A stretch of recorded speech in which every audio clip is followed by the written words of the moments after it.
Boa noite, meus irmãos. Estamos aqui nessa quinta-feira, dando continuidade no nosso estudo Caminho, Verdade e Vida. É o livro do Francisco Xavier, né? Psicografado. São os textos que Emmanuel nos traz umas explicações de passagens do Evangelho, não é? Então, sempre muito bom, muito gratificante nós aprendermos mais sobre isso, sobre, né, o nosso Evangelho. E hoje nós vamos dar continuidade ao capítulo 101, e o nosso irmão Flávio, que vai nos abrilhantar com as suas instruções. Então, vamos ele também fazer a prece para nós, tá bom? Pode ir, Flávio. Vamos lá? Graças a Deus, Jesus, por mais essa oportunidade que nos concede desse estudo, desse aprendizado, dando oportunidade a nós encarnados e aos desencarnados que comparecem também para esse estudo, tendo a oportunidade de esclarecimento, resignação e aceitação e conhecimento. Vamos dar início ao estudo da noite de hoje. Que assim seja, graças a Deus, graças a Jesus. Graças a Deus. Vou colocar aqui na tela, O tá? estudo...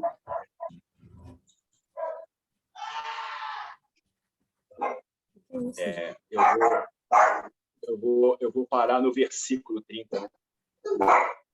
Só a primeira linha ali, a segunda. Tá, vamos O ao título versículo. é a segunda. Todos vendo? Isso. Está aqui. Isso. É o capítulo 101, Tudo em Deus. Bom, já começa a dizer, né, o que realmente o ser humano tem que se propor a fazer, a aceitar e a andar. Ou seja, tudo é em Deus, tudo é pela vontade do Pai, tudo é de acordo com o que Deus permita e concede. E aqui vem Jesus falando: eu não posso de mim mesmo fazer coisa alguma. Aqui mostra a maior condição de humildade de Jesus, né? Ele coloca, eu estou falando de Jesus porque lembrando que é um Cristo, né? Foi o espírito mais puro que passou no planeta, governador do planeta, junto com os Cristos, né? E com os espíritos de escola muito elevados, e Deus fez o planeta Terra. Então, o que acontece? Aí ele coloca uma coisa bem clara, que mais lá à frente a gente vai ver que o ser humano não compreende, não aceita, muitos deles.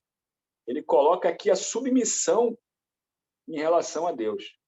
Então, é uma maior prova da humildade e da submissão de Jesus para com Deus. Eu não posso de mim mesmo fazer coisa alguma. Ou seja, ele está colocando ali que, apesar dele ter o livre-arbítrio, esse livre-arbítrio tem uma condição. Primeiro é aquele livre-arbítrio ao qual você vai responder por alguma coisa que tenha usado ele de uma maneira errada, né? Que venha prejudicar alguém, ou a sociedade, ou o planeta de uma maneira geral. E segundo que ele coloca que ele não faz por si só, né? Ele faz se Deus o permitir. Esse livre-arbítrio aí, vamos botar que é um livre-arbítrio travado, né? Por mais que você queira ter o livre-arbítrio aberto, eu sei fazer tudo, eu posso fazer. Não, não é bem assim, não. Você vai poder fazer até quando Deus te permitir que faça. Obviamente, como eu falei anteriormente, você vai resgatar os males que, por esse livre-arbítrio, você venha a fazer ou utilizá-lo de errado. Então, aqui ele coloca a maior humildade e a maior submissão em relação a Deus. E olha que era Jesus, né? Um Cristo governador do planeta. Algum completo?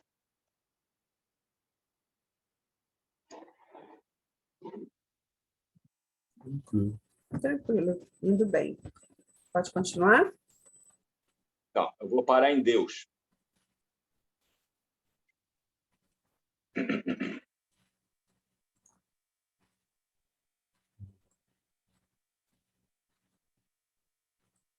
Isso. constitui ótimo exercício contra a vaidade pessoal a meditação nos fatores transcendentes que regem os mínimos fenômenos da vida. O homem nada pode sem Deus. Isso aí é um tapa, né, na cara de muita gente, né, que tudo bem, a gente respeita, né, que são os ateus, ou mesmo as pessoas que têm as crenças religiosas, mas muitas das vezes duvidam de Deus. Será que Deus existe? Por que eu passo por isso? Por que acontece isso? Por que está acontecendo isso? A gente nunca deve duvidar de Deus. Ele está no controle e sempre vai estar no controle. O Espiritismo mesmo coloca, né? Nada acontece sem a permissão de Deus, que ele não saiba e que ele não conheça.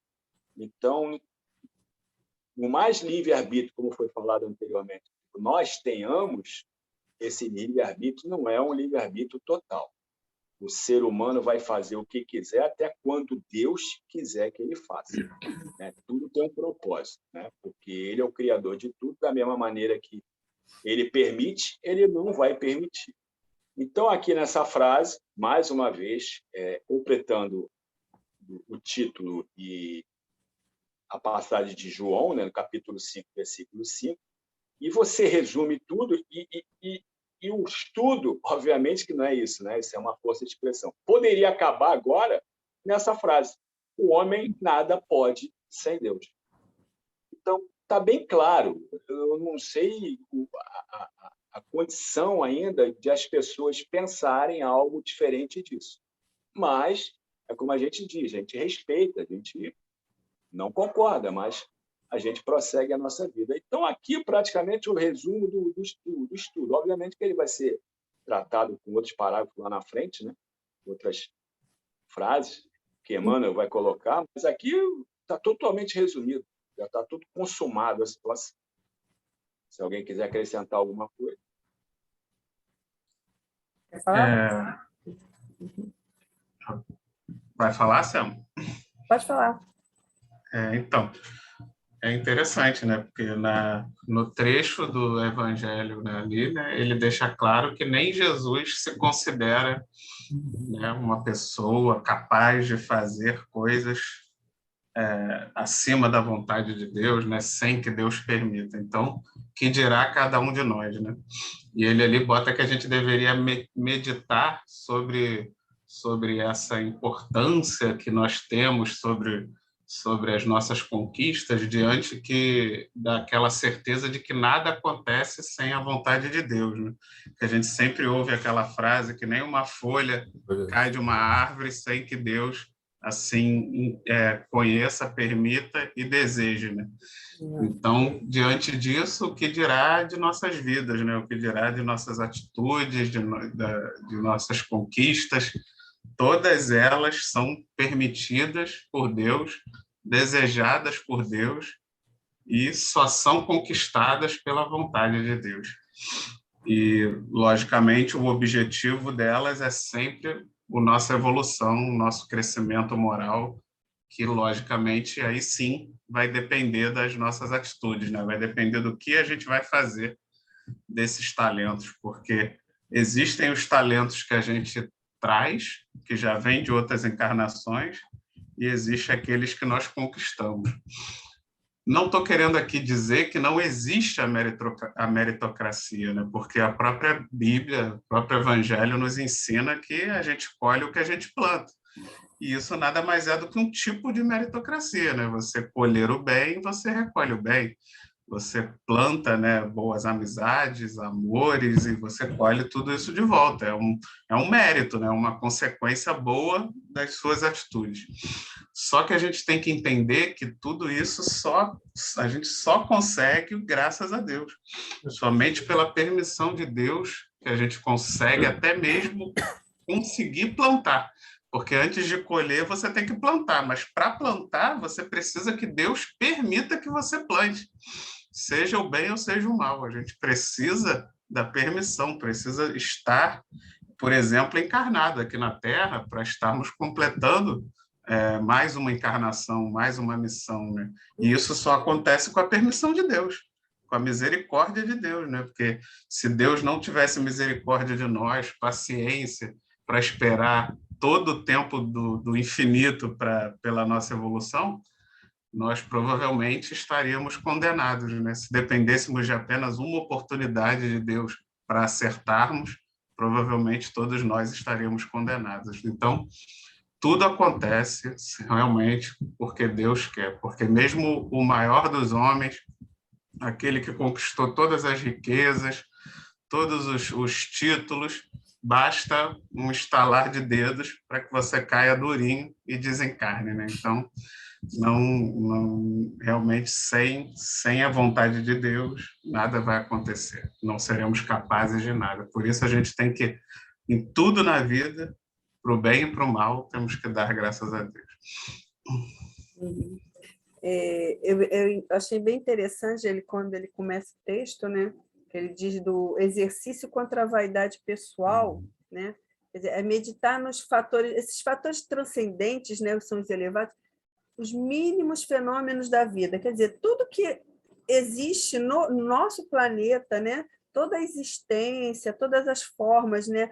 de evolução, de crescimento, de formação, é uma obra de Deus, né? E o homem não faz essa meditação que eles falam, é você realmente parar e contemplar esses fenômenos de Deus, né? Desprovido da vaidade, achando que o homem sempre é muito absoluto, né? É o Senhor, é o dono do mundo, né? E é o que faz todas as coisas. Sendo que toda essa criação que existe no mundo não é obra do homem, né? É uma obra divina, do nosso Pai, do nosso Criador, né? Então, ele diz assim, se a gente exercitasse, né? Menos a nossa vaidade, meditasse sobre toda essa criação, realmente nós poderíamos assim ser mais humildes, né? Ter uma consciência mais humilde que não somos nada com relação ao que Deus deixou aqui para nós, toda essa criação, né? Então, por isso que ele fala que o homem nada pode sem Deus, porque o homem não seria nada, não teria nada, não seria nenhum ser se não fosse por Deus. E tudo que está ao nosso redor é por obra de Deus e não do homem, né? Que às vezes o próprio homem esquece disso, né? Que ele se coloca numa postura de vaidade, de todo-poderoso, né? De criador de tudo, e não é. Né? Eu achei bem colocada essa primeira parte aqui que o Flávio falou. Muito bom mesmo. Esse esclarecimento que o Emmanuel coloca, né? Ele pega bem, bem forte mesmo. Uhum. Alguém quer falar mais alguma coisa?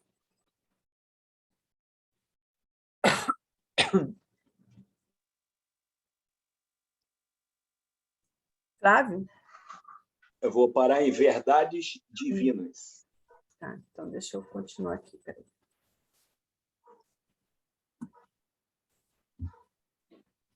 Eu esqueço um pouco. Vamos lá.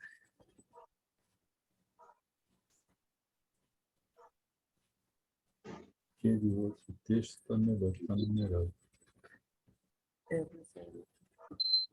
Todos temos visto personalidades que surgem dominadoras no palco terrestre, afirmando-se poderosas sem o amparo do Altíssimo.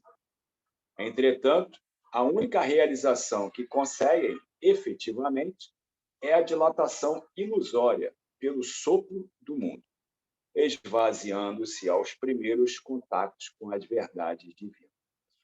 Aqui ele coloca, né, o que você colocou anteriormente, acrescentando a vaidade, né, e a hipocrisia do ser humano. Como você consegue fazer alguma coisa sem que Deus não permita, como já foi colocado aí, sem que Deus não saiba, né? Sem que Deus não apoie, né? Ou que Deus realmente faça com que isso venha acontecer. Então, além de serem dessas pessoas dessas personalidades, como eles colocam aqui, serem hipócritas, vaidosas, né? Prepotentes, né? Independente se eles são ateus ou não, se eles acreditam ou não, isso não me interessa, né? A gente não está colocando isso aqui. O Porque tem muita gente que se diz cristão e duvida de Deus, né? Somente quando tem as adversidades pesadas, muito sérias na vida.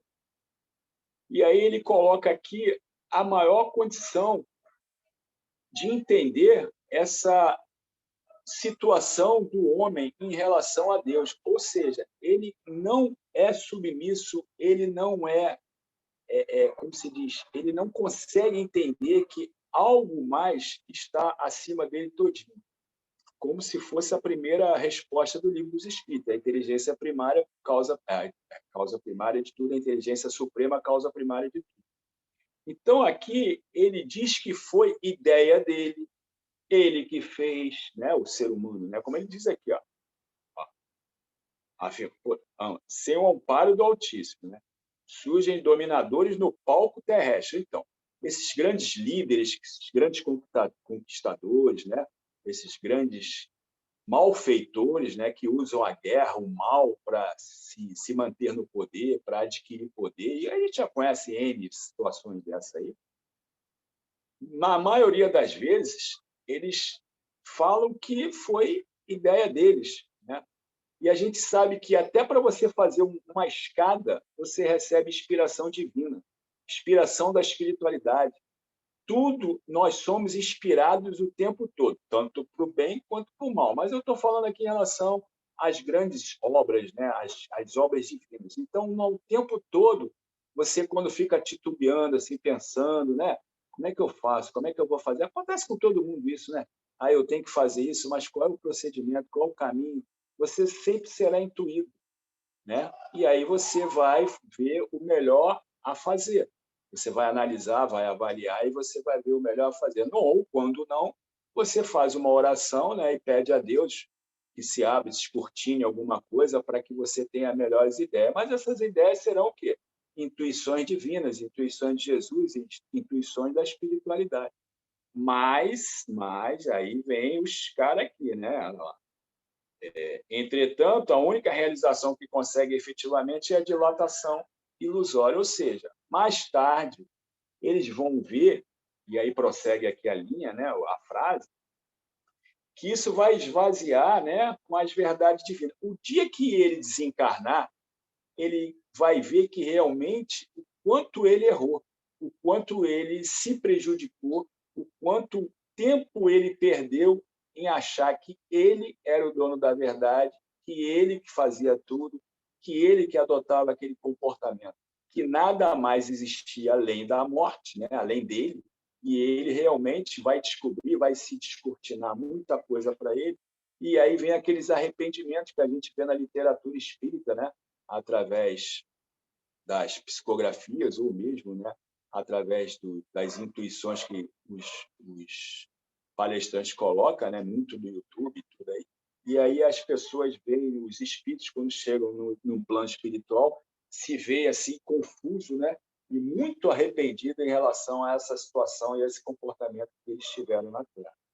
E aí realmente, em cima de tudo, em cima que foi colocado até anteriormente, você vê a disparidade, né? A condição inferior de um espírito acreditar que, como foi colocado ali, o homem nada pode sem Deus. E ele acredita que ele ainda consegue ser algo mesmo com Deus ou não. Entendeu? Então, é muito difícil o ser humano, é muito complicado. Por isso que as coisas são muito difíceis. Entender Deus já é um troço assim, muito complicado para a gente, né? Seguir Jesus já é muito difícil, imagina entender Deus. Mas é o que nós aprendemos, é o que nós, graças a Deus, estamos estudando, e com isso a gente vai realmente desenvolver a nossa caminhada espiritual, entendeu? Se alguém quiser acrescentar.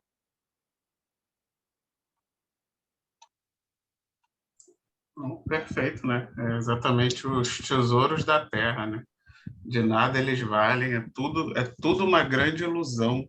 Se a gente realmente se apegar só à matéria, sem se preocupar em fazer um uso dessas conquistas, um uso dessas construções para o bem moral nosso próprio e daqueles que são nossos tutelados, né? que esse sim será o verdadeiro tesouro, o tesouro que, mesmo depois que a gente desencarnar, a gente vai carregar junto, que é a construção do amor, a construção das amizades, a construção da moral dos nossos filhos, dos nossos tutelados. Esse é o tesouro que realmente, mesmo quando a gente desencarnar, a gente vai carregar. E que nada pode nos tirar, porque mesmo as tragédias da Terra, né, se você por um acaso aconteceu uma tragédia e você perdeu um filho, perdeu um amigo, se você fez o bem, se você criou aquela pessoa bem, se existe um laço, se foi formado ali um laço de amor e aquele filho adquiriu uma moral que você passou, aquilo não se perde, aquilo continua. Esses laços vão continuar, a moral adquirida vai continuar para as próximas encarnações. Agora, se você cria filhos, cria uma família só pensando em riqueza, dinheiro, manutenção do poder, isso tudo é história, né? É só você pegar os livros de história, você vai ver que com o tempo tudo se perde, tudo se transforma, os impérios caem, famílias ricas ficam pobres, né? Tem até aquele ditado, pai rico, filho normal e neto pobre, né? Então, as gerações vão se perdendo porque não é esse o objetivo, né? O objetivo não é acúmulo material, não é acúmulo de títulos, e sim de amor, de amizade, de moral, de elevação. Esses são os tesouros que não são ilusórios, né? Que não vão se esvaziar num simples sopro da matéria, que tudo pode se desabar num simples estalar de dedos. Basta a divindade assim desejar, né? Um simples terremoto, um furacão, qualquer coisinha, tudo vai para o espaço de acordo com a vontade divina. Engraçado que quando o Flávio estava lendo, né, aí o que veio na minha cabeça foi que o texto estava casando certinho com Hitler, né? Porque ele foi um cara que dominou, ele era todo poderoso, né? E ele deve ter caído a ficha dele quando ele descobriu a verdade, né? Porque perdeu tudo e quando ele provavelmente não está mais aqui, né? Já desencarnou. A gente não sabe se aquele que desencarnou realmente foi ele naquela época, mas se não foi, ele já desencarnou. E ele deve ter encontrado a verdade, que tudo que ele fez, tudo que da matéria, que ele se achava o bambambam da matéria, não valia de nada. Não é ilusão. Tudo aquilo que ele tentou construir, isso acabou. Foi a dilatação ilusória pelo sopro do mundo. E tantos outros que nem ele, né? Antes dele tiveram vários outros que fizeram parecido e no fim, tudo passa. Uhum. Verdade. Só Jesus, né? Jesus, esse não fez nenhum, como é que se diz, nenhum império material, porém não passou, né? Esse ficou. Esse a gente está falando bem, né? Querendo seguir, querendo fazer igual até hoje. Exatamente. É verdade. Alguém quer falar mais alguma coisa? Aninha? Não. Vamos continuar. Eu vou acabar o parágrafo. Lhes compete.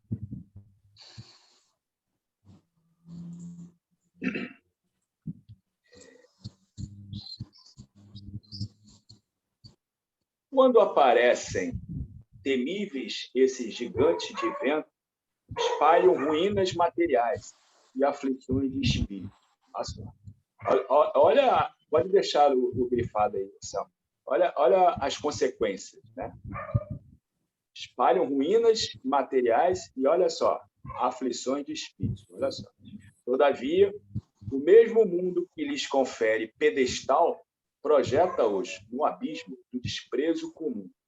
A mesma multidão que os assopra incumbe-se de repô-los no lugar que lhes compete. E aí é bem claro, né, o que vocês colocaram, o que o Vitor até colocou por último em relação, a única coisa que ficou foi Jesus. Porque todas essas pessoas que foram conquistadores, líderes, independente, né, que tiveram o dom da palavra, né, que usaram a palavra de uma maneira errada, usaram o poder de uma maneira errada, tiveram a capacidade de persuasão, magnetismo, de manipulação, que foram, no caso, no início foi tratado como assim Deus, né, o Salvador, né, o Marte, e por aí afora, vários nomes que a gente escutou pela vida aí, né, pela história mesmo. Né? Essas mesmas pessoas foram mais tarde humilhadas, mortas, né, perseguidas por essas mesmas pessoas que lá atrás, né, lá no início, achavam que eles estavam fazendo o bem, o bom, e viram depois que realmente o bem, o bom é que Jesus que faz, não são eles que fazem. Não é dessa maneira que se faz o bem e o bom. Né? Não é dessa maneira que a vida tem que se dar. É por outra maneira, né? Aí, através do Evangelho de Jesus, vieram realmente, né, depois de Moisés, obviamente, a maneira como o ser humano deve se portar. Não é? E aí, através das parábolas, através dos exemplos de Jesus, né, que ele colocou para a gente, e a gente um dia vai fazer, com certeza, não tenha dúvida, esse seria o caminho, né? Como ele fala, o caminho, a verdade é a vida. Então, quando descortina isso tudo em relação ao desencarne dessas pessoas, e aí, como o João falou, e aí, quando chega no plano espiritual, e aí agora? O que eu faço? Né? Além de você resgatar tudo esse mal que você fez, você vai começar do beabá, que é o estudo, né? A compreensão das leis de Deus. Ou seja, você vai ter que ser alfabetizado em cima da condição espiritual a qual Jesus colocou. Então, tudo aquele de mal que você fez vai ser jogado na lata do lixo, não é? Serviu de aprendizado para que você não venha cometer de novo. Mas a gente comete. Mas e os resgates? Né? O mal que você fez, que você vai ter que pagar com o bem. Então, você vê como vai ser difícil, né, essa situação. Aquele estudo Memórias do Suicídio colocava muito bem, né, claro, né, as situações a qual eles tinham que se resgatar, a situação que eles tinham que passar pelo mal que eles fizeram, né, e depois se suicidaram por algum motivo. Entendeu? Então, dentro da literatura espírita, acontece muito disso. O problema é esse descortinar em relação a quando chega no plano espiritual. E aí, essas mesmas pessoas, muitas deles aí, né, hoje em dia, estão aí, ó, da mesma maneira que bateram palma para ele, hoje, vou botar de uma maneira assim, bate palma, hoje vai, apedreja, né? Leva, como se diz, coloca uma atmosfera pesada para aquele espírito que já está passando uma dificuldade extrema no plano espiritual, não é? de aceitação, de resgate, por aí afora. Agora, imagina essas vibrações que são emanadas do plano espiritual, essas vibrações ruins para ele, já está numa situação complicada. Então, a gente tem que parar para pensar nisso. Cuidado com o bater de palma, que da mesma maneira que eles batem palma para a gente, eles podem apedrejar a gente. Então, a gente tem que tomar muito cuidado. E quando chega no plano espiritual, não tem palma, não tem pedra, né? Tem realmente a situação a qual Deus coloca para a gente, a verdade aparece, descortina, e aí não tem mais jeito, né? Porque como você fugiu, você depois vai ter que resgatar todo esse mal. Vai demorar? Vai demorar, realmente. Não é de uma hora para outra, porque também ninguém aceita, né? A aceitação não se dá assim rápido, porque, como fosse colado, no mundo espiritual nós somos cópia do mundo terrestre, então ninguém muda de uma hora para outra só porque desencarnou, só porque morreu. É bem simples. Alguém completa? Eu quero colocar assim, tem um ditado, né, que diz, dá dinheiro, mas não dá poder, né?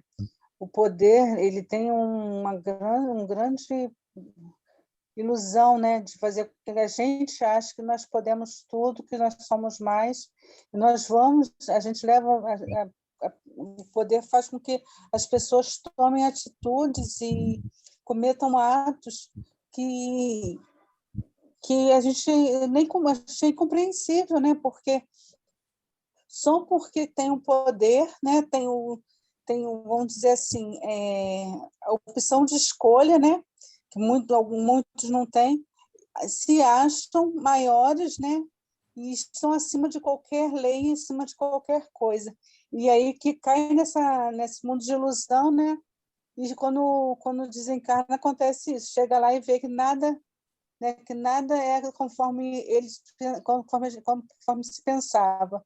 E sim, vamos ter que fazer tudo de novo, voltar tudo para o beabá, né? Para poder... Não é regredir, mas a gente se anula, né? E temos que caminhar tudo de novo. E a gente estagna, né? Achando que o poder nos leva a alguma coisa. No Evangelho segundo o Espiritismo tem um depoimento uma carta, né, da rainha, né? Quando ela era rainha aqui, quando chegou no plano espiritual, ela tomou um susto a qual se encontrava e como se encontrava no plano espiritual, né? E aí ela realmente, a verdade apareceu, mas ela era rainha aqui, mas e aí? Lá era o quê? Ficou abaixo de muito servo dela, né? Moralmente falando. Verdade. Estamos muito a aprender, né? Temos muito que colocar em prática. Alguém mais? Eu vou parar agora em mais santos. Mais santos.